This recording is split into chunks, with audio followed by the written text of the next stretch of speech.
Pour ceux qui viennent de nous rejoindre, bonjour et bienvenue dans cette webconférence qui durera environ 1 heure.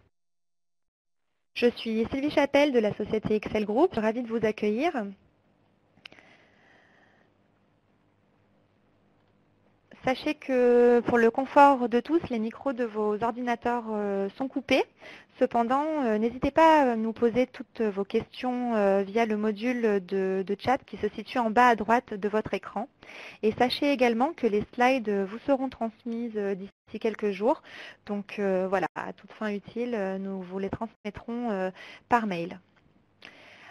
À titre introductif, je me permets de vous présenter très rapidement la société Excel Group. Nous sommes donc un cabinet de conseil et de formation spécialisé dans le domaine de l'excellence opérationnelle. Nous sommes implantés donc en France depuis maintenant plus de 28 ans et notre mission est d'accompagner les entreprises dans leur démarche de transformation pour leur permettre de déployer une véritable culture pérenne de la performance. Je vais désormais passer la parole à Ronan et Midi. Ronan, bonjour. Bonjour. Bonjour Ronan, donc tu animeras aujourd'hui cette session sur les outils du Lean. Tu es donc Ronan, consultant Black Belt Lean et tu accompagnes donc les entreprises depuis maintenant plus de 10 ans dans leur chantier de transformation. Tu as donc une grande expertise du terrain liée à la fois dans le domaine industriel mais aussi dans celui des services. Je te laisse faire quelques rajouts si tu le souhaites. Rien à rajouter de spécial, on va attaquer directement la conférence. Donc bonjour à tous. Donc la conférence va se dérouler en plusieurs parties. On va d'abord faire un rappel sur les contextes du Lean. Ensuite, on balayera les outils en 4 étapes. Les outils du juste à temps, les outils d'amélioration du poste de travail, les outils associés à la viabilité et les outils associés au pilotage de la performance. On finira par une explication rapide sur la logique et la chronologie de la mise en œuvre. Donc, le contexte du Lean. Lorsqu'on va chez les clients pour intervenir, ce qu'on se rend compte en général, c'est que les outils sont connus. On a une connaissance des outils du Lean. Il y a une culture qui est rentrée maintenant dans le monde industriel. Mais par contre, le fait d'utiliser les utiliser à bon escient, les lier entre eux, les associer à l'organisation, les adapter au contexte, tout ça, c'est des choses qui sont assez compliquées à faire et à appréhender. Et c'est dans ce cadre-là qu'on essaye d'amener les outils et de les expliquer. Et c'est ce qu'on va faire aujourd'hui dans cette conférence. C'est connaître les outils et savoir comment les utiliser pour faire sauter les résistances et les associer à l'organisation existante. Donc avant de parler des outils proprement dit, le Lean, j'ai presque envie de dire que c'est une philosophie avant d'être des outils. Et cette philosophie, elle peut se résumer en 3 parties différentes. Le Lean, c'est 3 approches fondamentales qui sont les suivantes. Donc le premier, le juste nécessaire. Le juste nécessaire, c'est le principe de base du Lean, donc c'est faire juste ce qu'il faut quand il faut pour arriver à l'objectif de l'entreprise, de la chaîne, du flux ou du service concerné. Le deuxième, c'est l'intelligence collective. L'intelligence collective, c'est comprendre qu'au cœur du Lean, il y a l'homme, l'être humain, et que c'est en mettant plusieurs êtres humains ensemble, en les faisant travailler ensemble, en les faisant réfléchir ensemble, qu'on arrive à une vraie dynamique et puis aussi à plus de richesse dans les solutions qu'on va trouver et dans les réflexions qu'on va apporter. Et le troisième, qui est le plus important et qui est lui aussi lié très fortement à l'humain, la remise en cause permanente. La remise en cause permanente, pourquoi ? Parce que dans toutes les sociétés où on va, on entend très souvent quand on arrive, chez nous c'est pas comme ça, on devra faire autrement chez nous, ou alors j'ai déjà réfléchi et c'est comme ça qu'il faut faire. Il y a une grosse nécessité d'être capable de se remettre en cause pour pouvoir changer. C'est valable dans le Lean, c'est pas valable que dans le Lean d'ailleurs, mais la remise en cause est une nécessité. Ces 3 principes vont déboucher sur 3 axes d'analyse. Le premier axe s'appuie sur la logique de l'organisation, sur le système et le mode de management, plus précisément le mode de pilotage des équipes, Et enfin, les outils et les méthodes qu'on va mettre en œuvre. Donc la logique de flux et les outils qu'on va appliquer pour lancer ces flux. Tout ça, ça va nous permettre de maîtriser ce qu'on appelle, ou ce que Michael Porter appelait la chaîne de valeur. Donc on va aller travailler sur la chaîne de valeur, c'est-à-dire du début de l'existence du flux qui va constituer le produit ou le service, jusqu'à la fin du flux qui va constituer, qui va amener un service ou un produit chez un client. Donc dans cette chaîne de valeur, on va pouvoir utiliser énormément d'outils différents. Le but n'est pas d'utiliser tous les outils, mais d'aller choisir les bons outils au bon moment dans les différentes interventions qu'on peut faire. Donc il y a des outils qu'on va balayer très rapidement ensemble. Ensuite, on va en choisir quelques-uns dans les slides qui vont venir pour illustrer certains de ces outils. Et on fera une petite synthèse à la fin pour remettre ça en cohérence. Donc il y a effectivement des outils qui vont servir à nous faire travailler sur les flux, qu'on va appeler le Value Stream Mapping, VSM, l'analyse de déroulement, diagramme de spaghetti, des diagrammes de flux, on va le voir ensuite, des outils pour travailler sur le poste de travail. Sur le poste de travail, on aura des outils tels que le 5S, les études de standard au poste, l'ergonomie, la capacité du poste, les changements de série qu'on appelle SMED, SMED pour Single Minute Exchange Die, des outils pour développer l'autonomie et la responsabilisation des équipes, l'unité autonome de production par exemple, des outils pour piloter l'activité. Donc là, on va mettre les hommes ensemble pour travailler et échanger et communiquer sur leurs problématiques et leur activité. Donc c'est du management visuel, de la supervision active, des indicateurs de physique de performance, IPP, la démarche TPM, des outils pour travailler sur les problèmes et la résolution de problèmes, donc le 5 pourquoi, les 6M, le QQO-QCP, l'AMDEC, le PDCA, Plan Do, Check, Act, le DMAIC. Tout ça, c'est des techniques qui vont permettre de guider une recherche de solutions et respecter une méthode. Et enfin, on va avoir les outils pour travailler sans défaut, puisque la qualité est une des variabilités qui va compliquer la maîtrise du flux. Et donc, ça pourrait être des outils tels que l'autocontrôle, le Pokayoke, la carte SPC, où on parle de statistiques clairement, d'AMDEC, donc l'analyse des modes de défaillance pour maîtriser nos produits, nos process ou nos machines, et puis les plans d'expérience. Voilà, la liste est un petit peu exhaustive et à l'après-vert, si on peut dire, mais c'est pour balayer l'étendue du champ qu'on peut avoir. Et maintenant, on va zoomer sur quelques exemples dans les différentes catégories que j'ai citées précédemment. Donc dans les outils du juste à temps, on a un premier slide qui illustre clairement le but du Lean, si on devait résumer, en tout cas si moi je devais résumer d'une manière unique. Le but du Lean, c'est d'aller réduire le temps de traversée qui peut se passer. Alors le réduire pas en accélérant le travail des gens, parce que ça c'est, j'ai envie de dire, le mauvais Lean. C'est pas en faisant travailler les gens plus vite qu'on gagne des choses, c'est en le simplifiant et en le rendant efficace par la communication entre les acteurs et l'absence de problèmes ou d'irritants dans le déroulement de ce flux. Donc on a vraiment cette notion de compactage du flux qu'on va aller travailler. On va regarder comment on le compacte, on va regarder quelles sont les causes qui compliquent ce temps de traversée, et on va s'attaquer à ces causes une par une. C'est l'essence même du Lean, en tout cas pour moi. Pour faire ça, il y a une méthodologie qui est assez carrée et assez scientifique. On analyse de la valeur, on parle de chiffres et on ne parle pas sur du ressenti. On identifie le flux pour analyser son écoulement et comprendre pourquoi l'écoulement se fait bien ou pas bien. On combat les mudas. Donc les mudas, c'est le terme japonais qui parle des gaspillages, des 7+1, donc les 8 gaspillages qu'on connaît. On va réduire les dysfonctionnements au fur et à mesure pour ensuite aller tirer les flux quand cela est possible. Et puis, reparlons un petit peu de philosophie, viser la perfection, même si elle n'existe pas, comme disait Salvatore Dali, mais en tout cas, on va la viser parce qu'on a toujours moyen de s'améliorer dans le temps et de progresser dans notre flux et dans notre façon de le piloter. Donc le premier outil qu'on va citer et qu'on va expliquer rapidement, parce que rentrer dans les détails de la VSM, ça peut prendre beaucoup de temps. Si vous avez des questions à ce sujet, on pourra y revenir à la fin de la présentation. Donc la VSM, ça va être un des outils qui est très utilisé, qui est très utilisé pour aller analyser un flux dans sa globalité.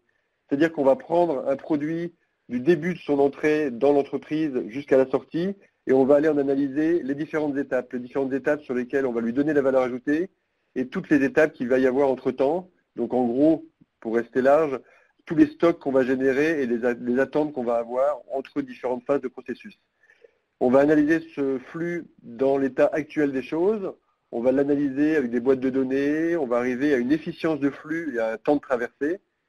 Et donc derrière, en équipe avec les acteurs de l'entreprise, on va aller identifier des irritants et des solutions qui vont permettre de compacter ce flux, de le simplifier et de le rendre plus efficient. Plus efficient, c'est avoir un ratio de VA, donc valeur ajoutée, sur les temps de VA et de NVA, donc non valeur ajoutée, de plus en plus important. Donc, on compacte les flux en local quand c'est possible. On aligne le flux sur la demande client. C'est la notion de takt time qu'on reverra tout à l'heure. Le takt time, c'est la cadence lissée à laquelle le client devra appeler ou appelle les pièces et à laquelle il les recevra. On va identifier les goulots. On va diminuer les temps de changement de série pour s'amener de la flexibilité. Il va envisager des mises en cellule quand cela est possible, parce que ça simplifie les flux, la lecture des flux. Et on va déterminer des flux tirés locaux. Encore une fois, quand cela est possible, le flux tiré n'est pas une nécessité en soi dans toutes les situations. Et une fois qu'on a fait tout ça, bien sûr, on va associer toute la mise en place qu'on aura fait sur le flux physique à un flux d'informations, donc via l'ordonnancement, pour les travailler en flux tiré ou en flux poussé. Pardon. La VSM s'applique pour un flux physique, donc un flux de produits, où on a quelque chose de matériel. La sœur, on va dire, de la VSM, on pourrait l'appeler, ou le frère, pardon, on pourrait l'appeler le diagramme de flux. C'est une méthodologie assez similaire qu'on ne verra pas ici, où on va aller analyser de la même manière, dans un flux transactionnel, toutes les étapes qui vont se dérouler sur un flux, avec les différents acteurs, et de la même manière, tous les dysfonctionnements, les phases à valeur ajoutée, à non valeur ajoutée, le temps que ça prend, pour aller simplifier un flux. C'est quelque chose qui s'applique beaucoup dans le service. La VSM s'appliquera de façon plus classique dans l'industrie.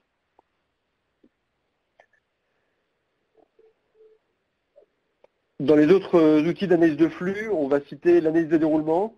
Alors là, on va plus parler du frère ou de la sœur, mais de la petite sœur ou du petit frère, puisque là, on est en train de zoomer sur un flux plus précis, sur un flux de produits, et on va parler de l'analyse de déroulement. L'analyse de déroulement, ça va constituer à suivre un produit ou une personne sur un poste, à suivre toutes les actions qui sont menées sur ce produit ou par cette personne, et aller regarder si l'action est une action à valeur ajoutée ou à non valeur ajoutée, et essayer d'optimiser encore une fois ce ratio entre valeur ajoutée et non valeur ajoutée. Alors quand on dit optimiser, soyons clairs, le but n'est pas de passer à 100% de valeur ajoutée. Un exemple qui est flagrant, c'est le contrôle. Le contrôle est dans les outils classés comme une non valeur ajoutée, mais il est bien évident qu'on ne parle pas d'aller supprimer les contrôles.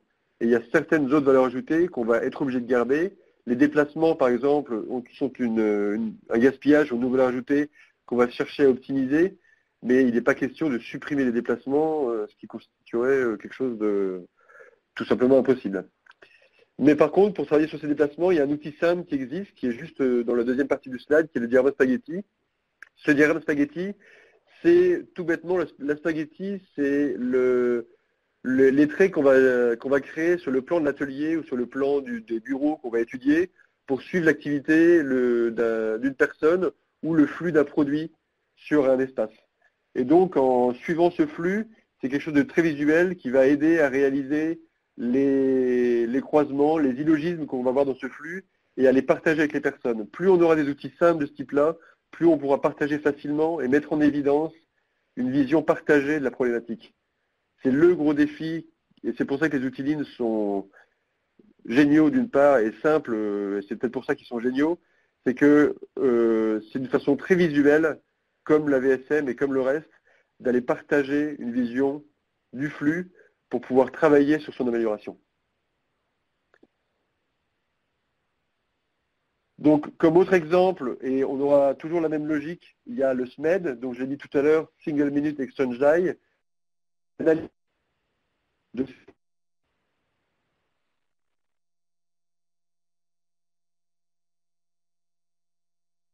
entre la dernière pièce bonne et la première pièce bonne de la série suivante, on va aller analyser les VA et les NVA, et on va aller essayer d'optimiser en externalisant un maximum de choses pour réduire ce temps de changement.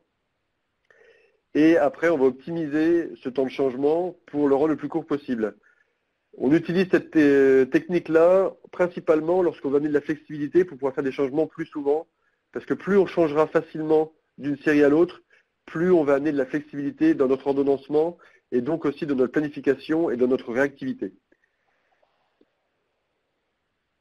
Tous ces outils-là nous amènent à travailler en fait pour un but qui est de travailler au maximum dans un concept de flux tiré. Quand je dis au maximum, c'est encore une fois pas une nécessité en soi, mais c'est quelque chose qu'on vise parce que c'est ce qui rend le flux le plus optimal possible dans sa linéarité.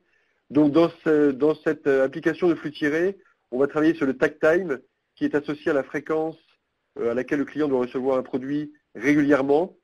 On va parler de pacemaker qui est l'endroit dans le flux où on va descendre cette demande client pour travailler en flux poussé en aval et en flux tiré en amont. Ce qui correspond à faire du Kanban, un Kanban qui est en fait un travail client-fournisseur sur une boucle interne de ce flux. Et on pourra aller, une fois qu'on aura optimisé ça, sur des outils différents qu'on voit cités en bas, qui sont l'Anjuka Box, qui est une sorte d'ordonnancement partiellement systématique pour faciliter l'ordonnancement pour les produits à haute fréquence, on va dire, ou à haut volume. Et puis pour ça, on va analyser les produits sous forme d'analyse ABC, et puis on va faire des supermarchés, du kitting, donc c'est des constructions de kits, et puis des modes d'appro ou des modes de distribution différents. Milkman pour l'appro type livreur de lait qu'on peut connaître ou qu'on a connu en Angleterre en tout cas. Donc c'est la distribution, ou le Water Spider pardon, pour la distribution, et le Milkman c'est pour le ramassage des produits chez les fournisseurs, et le travail en FIFO. On s'arrêtera là sur la partie flux, c'est un balayage très rapide. N'hésitez pas encore une fois à poser des questions sur un des outils si c'est nécessaire.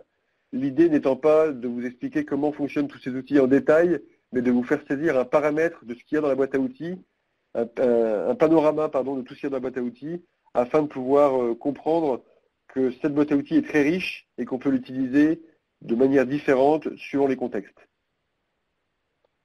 En synthèse pour la partie flux, on a donc la value stream mapping qui est une vue globale qu'on pourra déployer en détail sur un flux, soit sur un flux transactionnel avec du diagramme de flux, soit sur un process localisé avec de l'analyse de déroulement. Et c'est des process sur lesquels, si on a besoin de travailler sur des activités, on pourra travailler sur du SMED, si c'est pour du changement de série, et on pourra, à l'échelle du poste, pour optimiser le déroulement sur le poste, travailler sur des outils comme le 5S, sur lesquels on va revenir aussi dans cette présentation. Donc, sur les postes de travail, on peut avoir des outils à déployer pour optimiser l'utilisation et la facilité de travailler sur un poste de travail. Le premier, le plus puissant, qu'on a souvent pour habitude de citer comme CAL lors d'une amélioration continue, la CAL, c'est vraiment ce qui va permettre que l'amélioration qu'on fait se maintienne dans le temps, c'est l'opération standard. À partir du moment où on va définir un standard, on va s'offrir deux choses très intéressantes. Le fait de pouvoir partager des bonnes pratiques, ça c'est une première chose. Et la deuxième, c'est de se donner une référence qui, si elle n'est pas respectée, permettra d'en analyser l'écart. C'est-à-dire que si on n'arrive pas à tenir ce standard, c'est qu'il y a une bonne raison. Quelque chose est en train de se passer, soit sur le poste, soit dans le flux en amont, soit dans le flux en aval. Et ça permettra d'avoir une analyse beaucoup plus rapide sur la cause et l'origine de ce problème. Donc l'opération standard va inclure les informations minimum de tâches à réaliser, de critères qualité et sécurité à respecter sur le poste, de cadence, ou en tout cas de cadence normale qui doit pouvoir être obtenue si tout se passe correctement. C'est tous ces éléments-là qu'on va retrouver sur un standard qui permettent de maîtriser une étape du processus. Un autre outil qu'on va utiliser pour le poste de travail, c'est le 5S. C'est peut-être un des plus connus et peut-être un des plus mal utilisés parce que souvent on s'arrête bien avant le 5e S. Le 5e S étant le fait de respecter et de pérenniser, on va voir pourquoi c'est si important. Le 5S, à la base, c'est éliminer des objets inutiles, ranger et nettoyer. Donc, c'est avoir un poste ou un atelier, ou plus généralement une entreprise, parce que ça peut se faire à l'échelle d'une entreprise, qui amène une clarté suffisante, qui simplifie la compréhension du flux. Si on parle juste de nettoyage, on a raté quelque chose par contre. Parce que derrière, pour que ce nettoyage ait un effet positif complémentaire, il faut y associer des standards pour rendre visible le fonctionnement, encore une fois, et la façon dont on va travailler avec ce flux ou ce poste. Et puis ensuite, on va devoir pérenniser les choses. Pérenniser en faisant des audits, en analysant si le standard est respecté, s'il n'est pas respecté, le faire appliquer ou comprendre pourquoi il n'est pas respecté, parce ça peut aussi révéler des bonnes idées et des bonnes évolutions, donc il faut aller analyser tout ça. Donc le 5S pour le poste de travail. Le SMED, qu'on a déjà vu, qui est aussi une amélioration au poste de travail finalement, puisque si on améliore les temps de changement, on va améliorer les temps de changement sur un poste de travail aussi, donc je l'ai déjà expliqué, j'y reviens pas. Et le diagramme spaghetti, qui aussi permettra d'améliorer sur un poste, si on est sur un poste en cellule par exemple, on va regarder l'optimisation des postes pour les enchaînements de cellules et éviter au maximum les déplacements. Voilà pour la partie flux et flux au poste de travail. Derrière tout ça, pour diminuer un temps de traversée, puisque je disais tout à l'heure que c'était l'essence principale pour moi du Lean, la meilleure solution pour pouvoir diminuer ce temps de traversée, c'est de diminuer toutes les variabilités qui causent l'allongement de ce temps de traversée. Et là, on va regarder quelques exemples d'outils qui permettent de travailler sur la variabilité d'un process. L'opération standard qu'on a citée pour la partie poste de travail revient dans la partie variabilité. À partir du moment où on aura fixé un standard sur le poste de travail, un standard qui décrit les opérations à réaliser dans un processus, on aura une opportunité pour garantir que tout le monde fait pareil et que tout le monde vise la même façon de procéder. Ça évite des variabilités qu'on peut masquer et qui permettront forcément de simplifier l'analyse et le lissage du flux qu'on va travailler. En complément de ça, il y a un outil qui est très riche, qui peut être utilisé aussi bien en développement que dans la vie série. Et malheureusement, on l'utilise souvent trop dans la phase développement et pas assez dans la vie série. C'est l'analyse des modes de défaillance et de leur criticité. On peut l'appliquer sur un produit, sur un processus ou sur un moyen.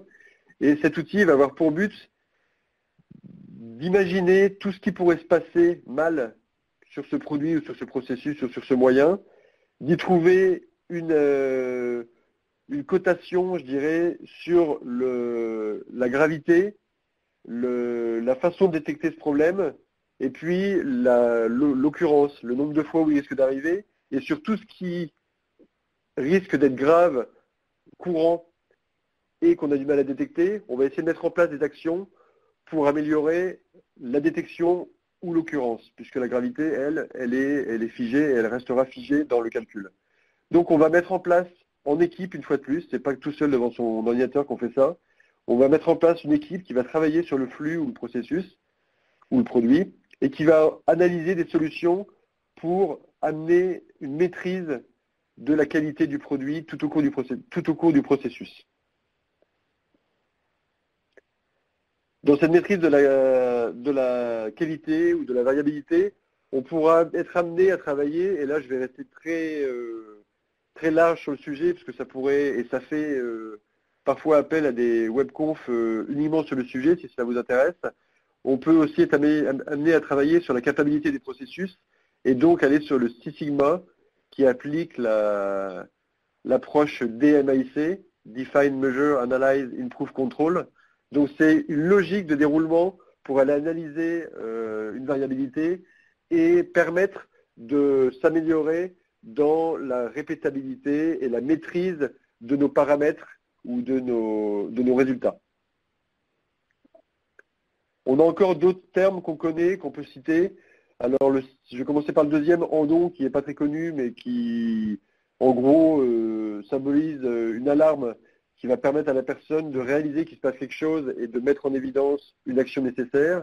Et puis, un des plus puissants, on a le Pokayoke, qui est vraiment la notion de détrompeur, c'est-à-dire qu'un Pokayoke va être quelque chose qui va nous éviter à 100% de laisser passer une erreur.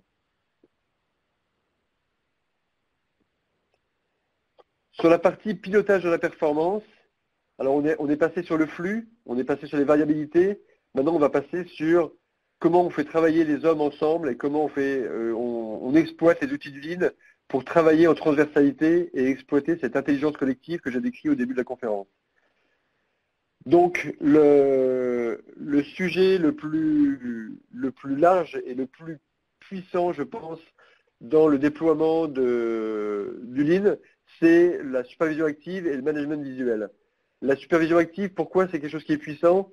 C'est que c'est quelque chose qui va remettre les gens ensemble à travailler, et c'est souvent une des problématiques qu'on rencontre dans les entreprises, c'est que les êtres humains ont bizarrement de plus en plus de mal à communiquer ensemble, et ça se vérifie dans le monde industriel.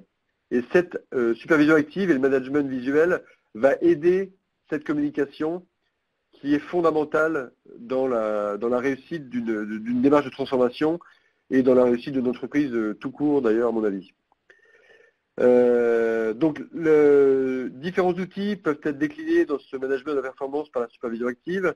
Le premier, c'est les relevés terrain qu'on pourra faire pour avoir un suivi du process et une visualisation de ce qui se passe et de ce qui doit être relevé ou observé pour détecter toute anomalie.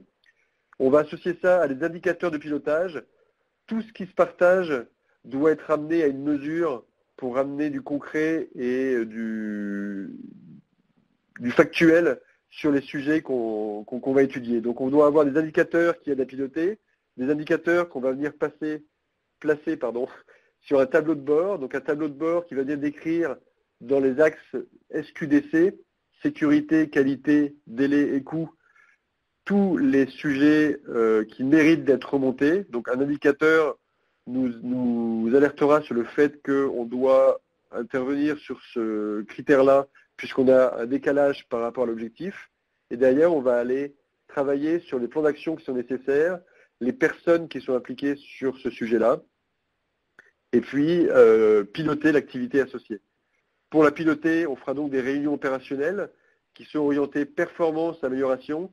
Ce n'est pas des réunions où on vient résoudre les problèmes, c'est des réunions où on vient voir ce qui se passe, et derrière, on va lister ce qui est à faire et qui doit le faire pour pouvoir lister l'activité, résoudre les problèmes et permettre que le plan se déroule sans accroc. Pour lier ça avec le terrain, après les réunions opérationnelles, forcément, on va associer ça avec des tours de terrain. L'action se passe sur le terrain en général, donc c'est là qu'on doit être pour aller interagir entre les indicateurs et les objectifs qui sont définis par le management et les actions qui se passent sur le terrain avec les hommes du terrain. Et cette supervision active, qu'on je décris ici, va avoir un effet bénéfique, c'est que cette pyramide que je décrivais à l'instant, entre ce que demande le management et ce que font les gens du terrain, on doit réussir quasiment à l'inverser, c'est-à-dire qu'une fois que les gens du management ont donné une vision et que les gens du terrain l'ont intégrée dans leurs objectifs, ils vont devoir se retourner eux-mêmes vers les gens du management en leur disant « pour y arriver, j'ai besoin de ça ». Et donc on se retrouve à une sorte d'inversion de la pyramide qui est hyper efficace et qui en plus remet les hommes du terrain au centre de la partie, ce qui est fondamental quand on veut progresser. J'ai oublié le dernier, pardon, je suis passé un peu vite, je reviens.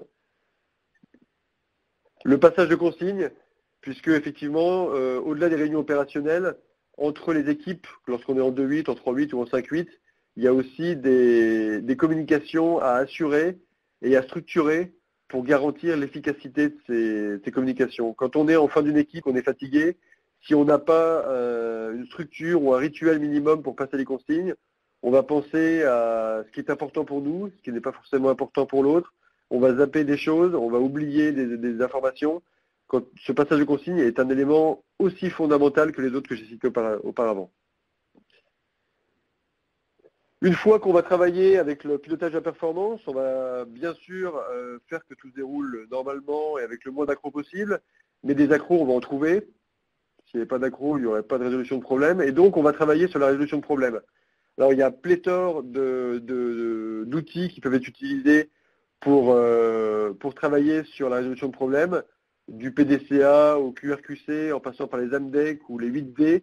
Dans tous les cas, on est dans la recherche de la cause racine, c'est-à-dire qu'on va poser le problème le définir, éviter que le problème s'aggrave, et ensuite aller travailler sur l'origine du problème pour être sûr que, en tout cas viser le fait que ce problème n'arrive plus, ou que s'il doit arriver, on trouve une solution pour anticiper et détecter ce problème avant, de façon à pouvoir gérer la chose sans tomber dans la notion d'urgence.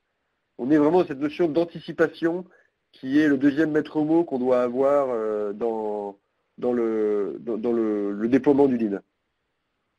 Donc on trouve là-dedans la notion de 6M dont on parlait tout à l'heure dans les outils globaux, où on va les détailler les causes d'un effet sous les 6 axes qui sont la matière première, la main-d'œuvre, le milieu, les méthodes de travail utilisées, les moyens, et je vais corriger, mais c'est volontaire de l'avoir laissé là, c'est pour en parler.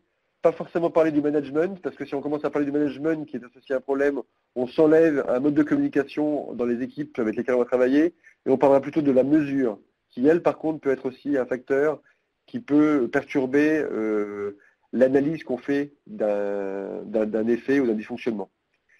Un autre qui est classique, c'est le 5 pourquoi, où on va se poser 5 fois pourquoi, enfin 5 fois ou moins ou plus suivant le besoin, pour aller chercher la cause racine du problème. En tout cas, c'est un outil qui illustre très bien la notion de cause racine, c'est pourquoi, comme font les enfants en fait, et à un moment on revient à une cause racine, ce qui est très efficace pour aller éradiquer et éviter que ça se reproduise à l'avenir.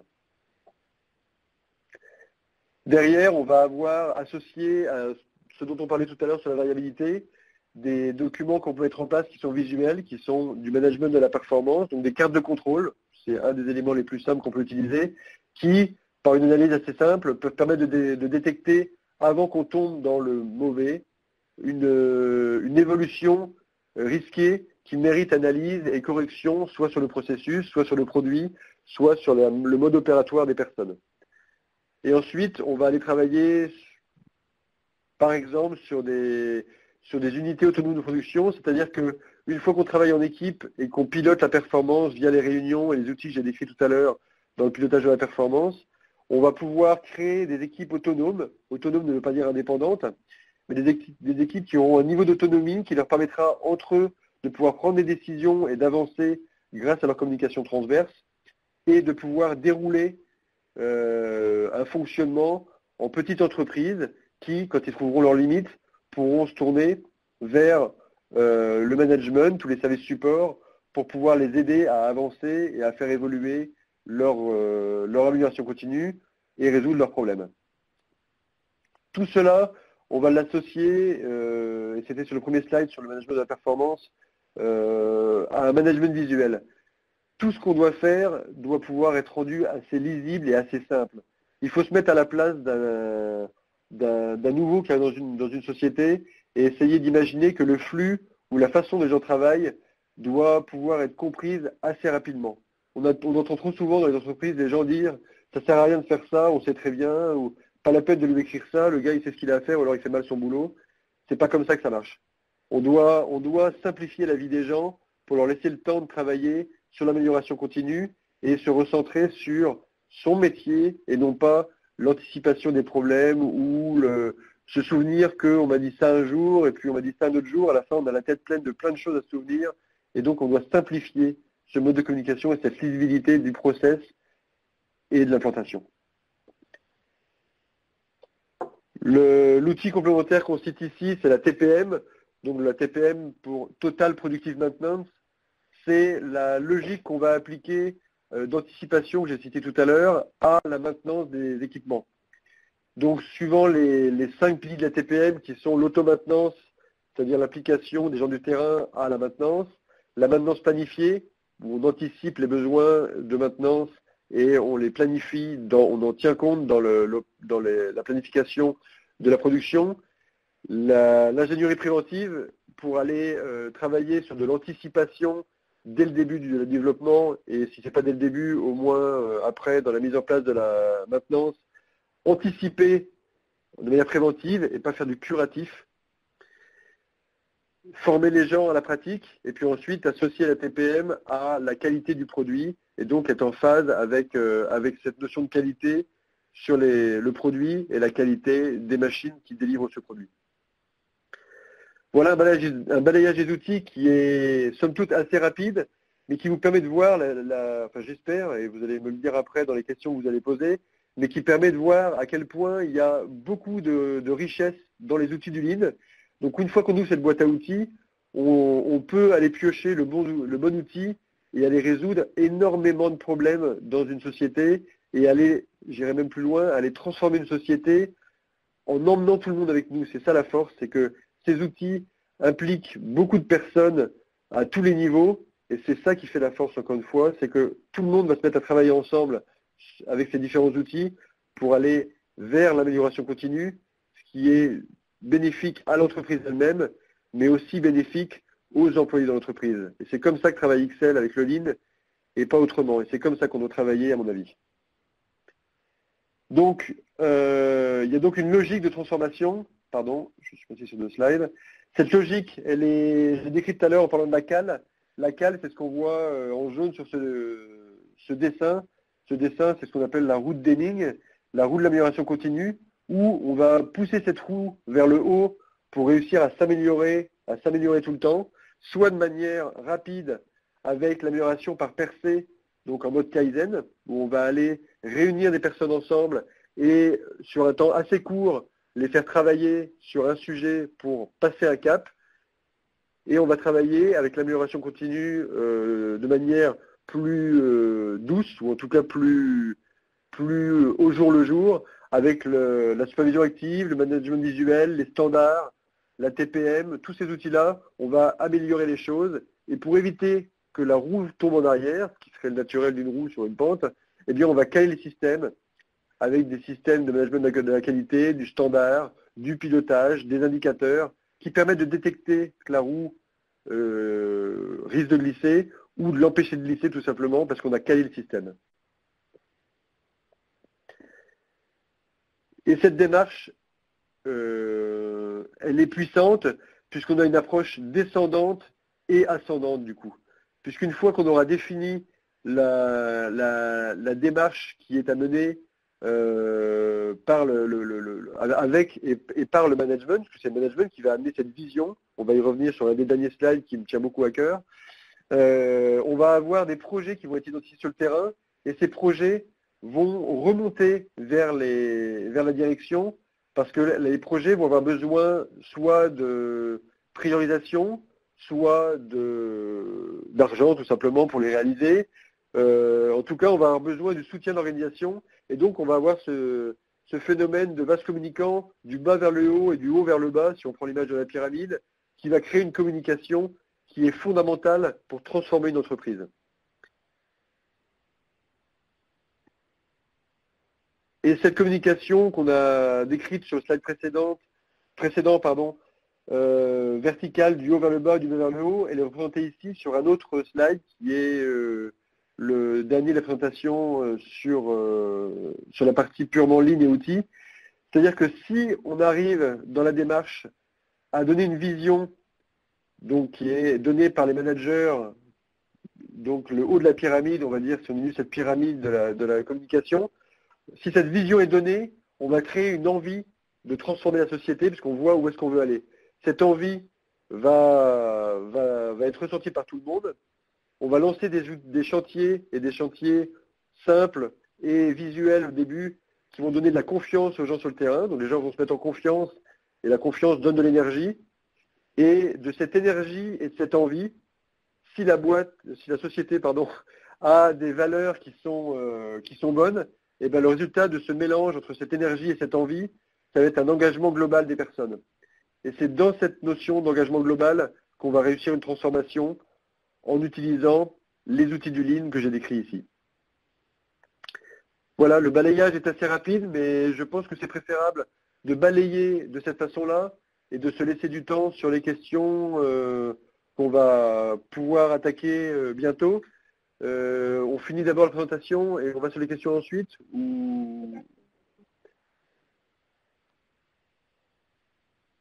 Donc, pour conclure, ces outils, on va les utiliser suivant les besoins de la société.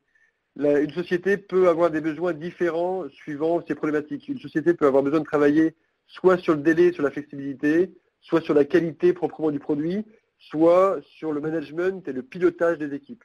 Et dans ces cas-là, on ira travailler, dans le premier cas, plutôt sur une simplification et une réorganisation du flux. Dans le deuxième cas, ça pourra être sur le SPC, sur le Six Sigma. Et dans le troisième cas, ça pourra être sur la supervision active et donc le fait d'emmener tout le monde dans la dynamique. Tous ces outils qu'on vient de citer peuvent être utilisés dans toutes les phases du cycle produit et dans un cycle produit ou dans un cycle de service. Donc si on synthétise les outils qu'on va pouvoir utiliser, on va le faire de deux manières différentes. On va commencer par utiliser des outils qui permettent d'aller ramasser les fruits les plus accessibles, ce qui est l'image de l'arbre qui est prise sur ce slide. Donc on va aller d'abord faire des actions très terrain et très simples, qui vont passer par du 5S, de l'analyse de déroulement, du lancement de TPM. La TPM n'est pas un sujet simple, mais on peut l'aborder de façon très simple en amorce. Des SMED, de l'analyse de résolution de problèmes. Et donc ça, on va commencer sur les choses les plus simples à solutionner, avec de la méthode de résolution de problèmes. Ensuite, on pourra attaquer le Lean pour travailler sur les flux. Et plus on va avancer dans la résolution de problèmes, plus on va aller vers du Six Sigma, où on va aller travailler sur des variabilités précises qui nécessitent très souvent de la statistique pour aller détecter et analyser plus simplement les X et les Y, c'est-à-dire les causes et les effets. Une autre façon de décrire le flux, et ça sera, je crois, le dernier slide, enfin l'avant-dernier et le dernier, c'est donc d'aller travailler suivant ce qu'on veut opérer dans le processus. Donc soit on veut éliminer les gaspillages et on retrouve les outils d'analyse de flux que j'ai décrits dans le premier bloc d'outils que j'ai décrit. Soit on veut travailler sur un lissage, un équilibrage et un tirage de flux. Donc là, on travaille sur le tag time, les Kanban, le supermarché, la tournée du laitier, la théorie des contraintes. Le TOC, c'est la théorie des contraintes et non pas le TOC, l'autre qu'on peut connaître. Et puis, bien sûr, travailler sur les postes boulot. Si on veut travailler sur la qualité du produit, on va travailler sur les résolutions de problèmes, sur des outils de maîtrise de la qualité qui seront soit le SPC, donc en travaillant sur la statistique et le Six Sigma, soit en travaillant sur des solutions simples type Pokayoke, bac rouge, des solutions OK démarrage, c'est-à-dire tout ce qui permet de maîtriser la qualité du produit. Et ensuite, on pourra travailler sur l'efficience des postes en travaillant avec l'automaintenance, la TPM, le SMED, et le pilotage de la performance avec les indicateurs physiques, le management visuel, les rituels de management, l'AIC, l'AIC qui est le terme employé pour animation intervalle court, c'est les différentes animations qu'on va créer sur le terrain pour piloter une activité à des échelles assez rapprochées. Et tout ça peut être maîtrisé par un Green Belt, on va y revenir juste après dans la présentation sur les certifications. Et au-delà de ça, on aura des outils qu'on va utiliser, qu'on travaille dans la formation Black Belt, pour aller de manière plus générale exploiter tous ces outils pour faire du diagnostic, définir une démarche plan d'action, le mot est un peu réducteur, mais une démarche de transformation, et donc un schéma directeur ou une roadmap, et puis piloter des chantiers en exploitant tous ces outils que je viens de décrire. Donc voilà tous les outils qui peuvent être utilisés. Une description rapide de comment et où on doit les utiliser. Il nous reste à parler rapidement de comment on peut progresser, on va dire, et apprendre à mieux exploiter ces outils. Ça, c'est fait dans le cadre des formations Yellow, Green et Black Belt, donc qui sont aussi une des activités de XL dans la partie formation. Donc, on a 3 niveaux. Le niveau Yellow, Green et Black. Je partis du niveau le plus bas au niveau le plus haut.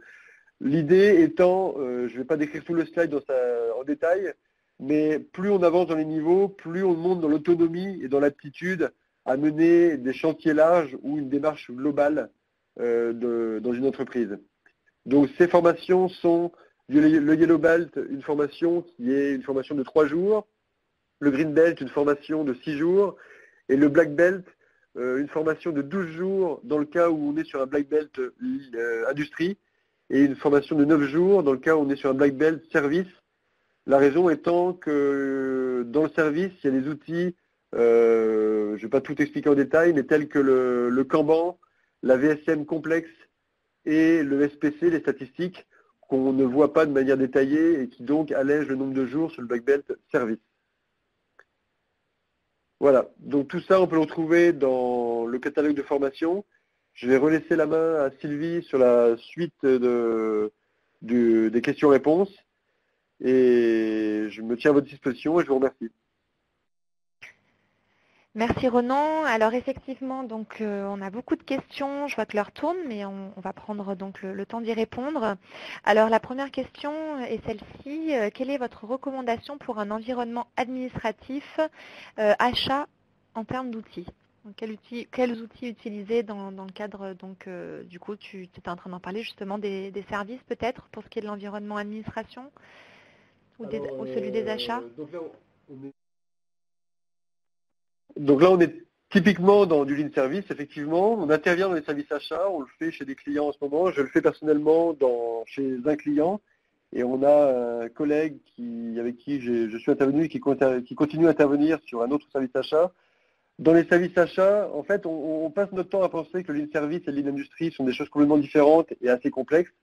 On se rend compte finalement que les outils sont assez similaires.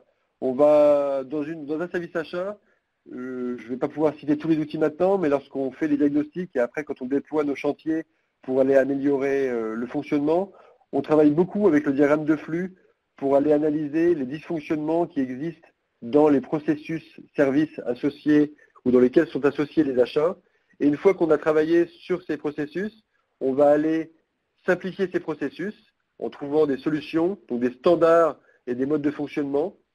Et on va aller aussi travailler sur du pilotage d'activité pour aller capter les indicateurs, donc les indicateurs de performance qui garantissent aux achats de répondre aux attentes de leurs clients internes et donc de piloter les sujets qui vont ressortir, qui vont perturber la performance des achats. Et ensuite, on va aller travailler dessus. Et là, on peut taper dans toute la boîte à outils, puisqu'on va aller travailler derrière sur de la mise en place de standards, sur de l'analyse de la résolution de problèmes, sur des diagrammes de flux plus locaux pour aller comprendre des dysfonctionnements, sur de l'inertie qui génère une urgence derrière dans le mode de livraison, sur du captage de besoins clients. Donc là, c'est un outil qu'on n'a pas décrit dans les outils précédents, mais on va aller chercher la voix du client et chercher exactement ce que veut la production pour améliorer l'efficience des achats.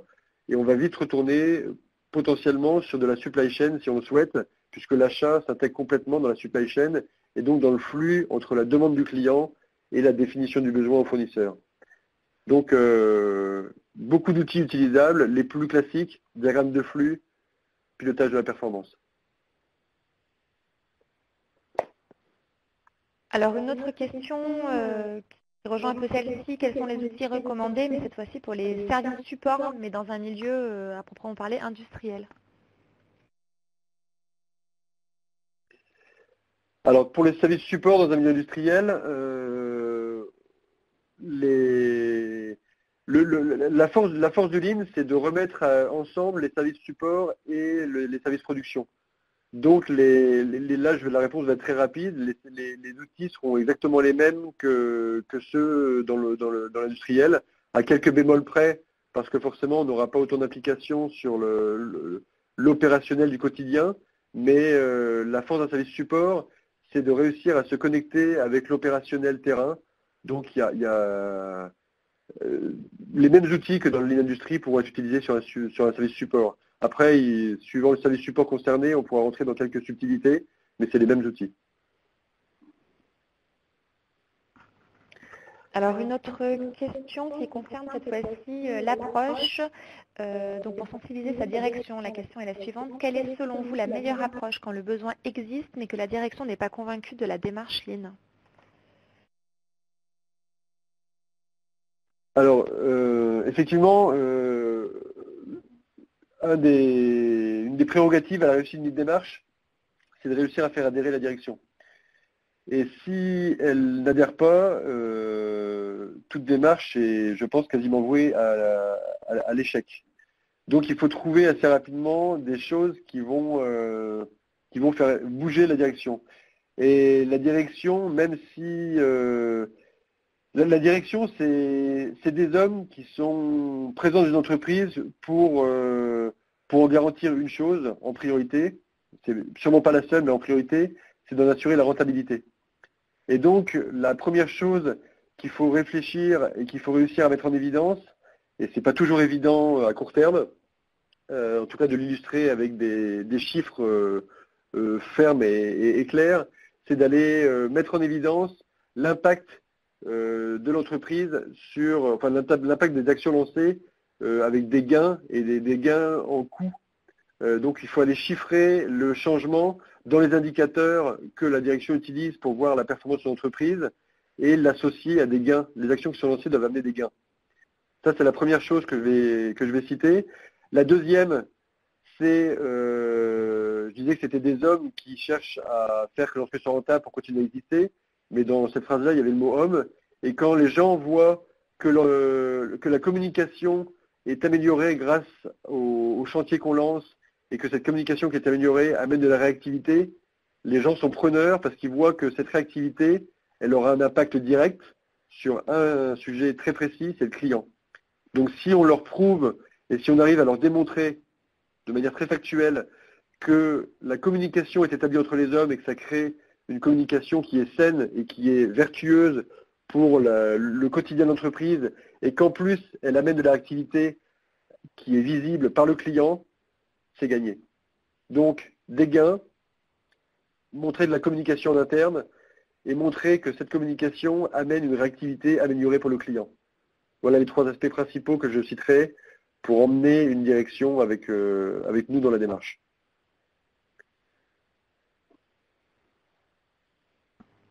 Alors vous êtes plusieurs personnes à poser donc la même question.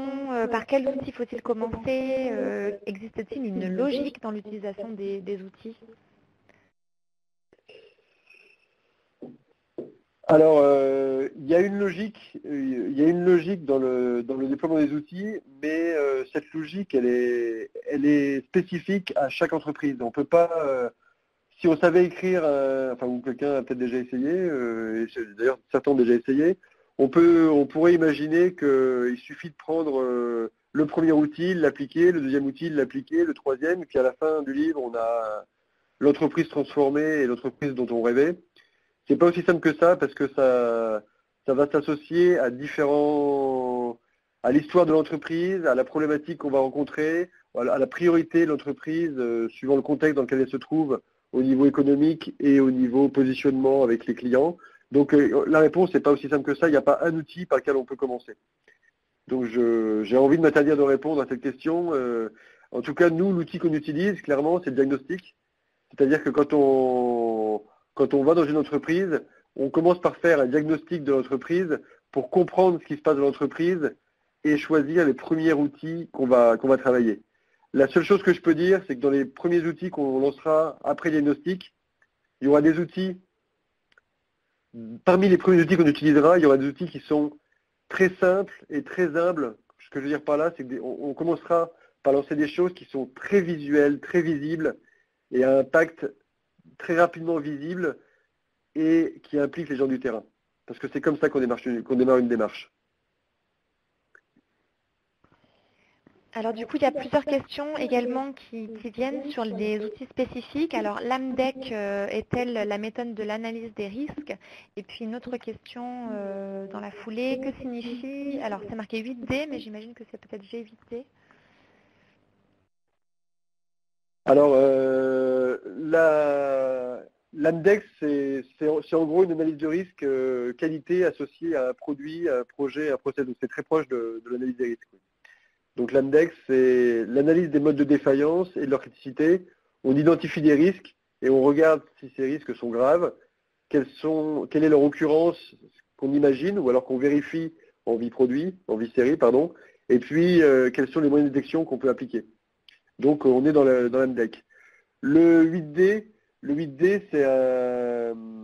c'est une méthode de résolution de problème où on va aller de manière très structurée, travailler sur définir le problème. C'est les 8 do en fait, c'est les 8 choses à faire pour analyser un problème. Et donc c'est d'abord définir le problème, empêcher qu'il s'aggrave, réunir une équipe, trouver la cause racine, voir si cette cause racine peut s'appliquer à d'autres sujets, mettre en place les actions, valider que les actions fonctionnent. Voilà. C'est un mode de déroulement classique de résolution de problème qui est très utilisé par les gens de qualité pour répondre à un client et qui est assez simple à utiliser pour répondre à un client sur une problématique qui peut se passer en vie-série, par exemple.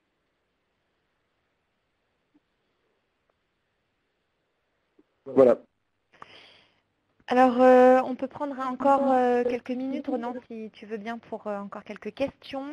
Une question sur les facteurs d'échec. Alors, quels sont les facteurs d'échec ou de réussite dans l'appropriation des outils du Lean par les équipes terrain? Alors, pareil, la question est large parce qu'on a même des black belts ou des master black belts qui font des restitutions, des certifications basées sur cette problématique d'échec. Donc là, le sujet est très très large. La principale facteur d'échec qu'on a déjà décrit dans une question précédente qui avait beaucoup de sens, c'est de ne pas réussir à emmener la direction. Parce que si on n'emmène pas la direction, à un moment, la direction ou le management de l'entreprise, si on ne l'emmène pas avec nous, on n'aura pas cette adhérence qui nous amènera à faire des choix qui sont des choix structurels, des choix, quand je dis structurels, c'est des choix qui nécessitent l'implication de l'organisation complète de l'entreprise. Et si on n'arrive pas à les emmener, on ne fera pas ces choix et on ne pourra pas bouger. Le deuxième que je prendrais, pour le prendre complètement à l'envers, c'est si on n'arrive pas à emmener les gens du terrain. Les gens du terrain, on sous-estime beaucoup trop, à quelque niveau que ce soit, la capacité des gens à pouvoir aider, à analyser, à leur expérience, leur expertise, quel que soit le niveau dont on parle. Et si on n'arrive pas à montrer à ces gens qu'on les respecte, qu'on les utilise dans le bon sens du terme, c'est-à-dire qu'on utilise leurs compétences et qu'on les implique dans la résolution de problème, on échouera de manière certaine. Donc il faut l'adhérence du terrain et l'adhérence du management. Et la troisième chose, c'est de toujours bien penser à ces cales dont on a parlé pendant la présentation. On peut en citer, je dirais, 3 principales, mais le pilotage de la performance, les standards et les indicateurs de performance. Si à un moment, un de ces 3-là n'est pas optimisé, ou en tout cas si une démarche est en train de perdre du souffle, c'est qu'il y a un de ces 3 points-là qui potentiellement est à revoir ou à réfléchir.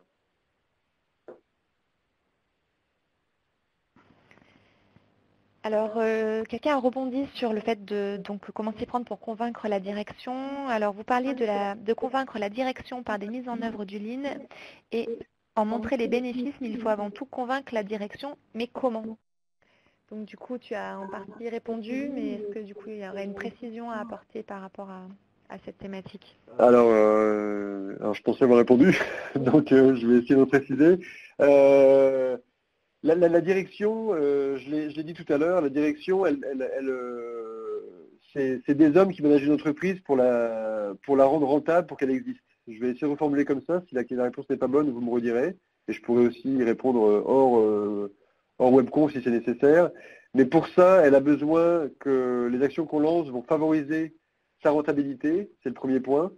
Elle a besoin que la transformation qu'on va lancer aide à ce que les gens communiquent ensemble pour qu'on réagisse plus vite aux problèmes qui apparaissent et que ça tende vers l'anticipation et plus la gestion d'urgence perpétuelle de l'entreprise. Donc ça, c'est le deuxième point. Et le troisième point, elle a besoin de voir que ce qu'on lance va avoir un effet visible par le client. Parce que ce qu'on veut, un patron, c'est aussi se donner de l'attractivité face à un client pour développer son marché. Et donc, si on réunit ces 3 aspects-là dans les actions, les actions qu'on va lancer et leurs effets, on a gagné et on aura l'adhérence du management. Merci Ronan de cette précision. Je vous propose de terminer sur une dernière question qui a été posée également plusieurs fois. Comment bien assurer la pérennité d'une démarche Lean? Alors, pareil, pareil, là, voilà, on passe sur des choses, on est sur des questions assez vastes qu'on développe en Black Belt. Pour assurer la pérennité d'une démarche, la première chose, c'est les cales que j'ai citées tout à l'heure, donc je reviens sur ces cales. Il faut caler les systèmes pour être sûr que les choses ne vont pas évoluer dans le mauvais sens, parce que le naturel revient au galop, et pour changer une culture, il faut 2 à 3 ans. Donc si on n'a pas une cale des systèmes, la pérennité ne sera pas, et on n'aura pas une continuité dans cette courbe de l'amélioration continue. La deuxième chose que je peux citer pour la pérennité, eh bien, c'est de rester les yeux ouverts et pas juste se dire je déroule mes outils, je déroule ce qu'on a prévu ou le résultat de mon chantier. Il y a la remise en cause permanente qui doit se faire parce que l'environnement évolue, les clients évoluent, la technologie évolue. On pourrait y passer des heures sur cette question. Et si on ne reste pas ouvert, les yeux ouverts vers les évolutions qui se passent autour de nous, on va rater un coche. Et puis la pérennité qu'on avait construite à l'instant T, ou en tout cas à moyen terme, ne tiendra pas dans le long terme. Donc on doit avoir toujours cet œil du candide, ou cette remise en cause, qui est facilitée par la communication qu'on aura en interne, mais aussi avec l'externe, c'est-à-dire avec les autres entreprises du même métier, ou les fournisseurs ou les clients, pour garder cette dynamique de comment je continue à m'améliorer et comment je me remets en cause avec les autres.